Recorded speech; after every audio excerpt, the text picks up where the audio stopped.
90 days ఛాలెంజ్‌లో day 74 రోజు early morning లేసి hot water తాగేసి ఎంప్టీ స్టమక్ వెయిట్ 70.3 వచ్చింది. వెయిట్ బాగా రిడ్యూస్ అయితుంది. సో, మనకి షేక్ వచ్చేసి బాగా హెల్ప్‌ఫుల్ అయితుంది. మంచి ప్రోటీన్ కాబట్టి. అండ్ స్నాక్స్‌లో 2 ఎగ్స్ తిన్నాను. కింద దాని వాల్యూస్ చూడొచ్చు. అండ్ లంచ్‌లో చికెన్ రైస్ దాని వాల్యూస్ కింద ప్రోటీన్ వాల్యూస్ అన్ని చూసుకోవచ్చు.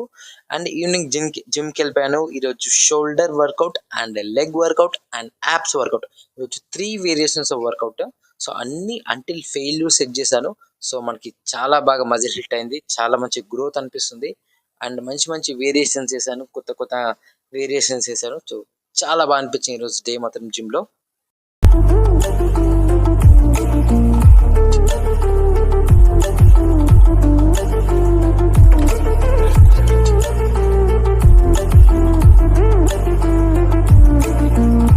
నైట్ ఇంటికొచ్చేసి మనం షేక్ తీసేసుకున్నాము. నైట్ షేక్ అయిపోయాక నైట్ వాకింగ్ వచ్చేసి 54 మినిట్స్ 53 సెకండ్స్ చేసుకున్నాం. డే 74లో జరిగింది. Signing off.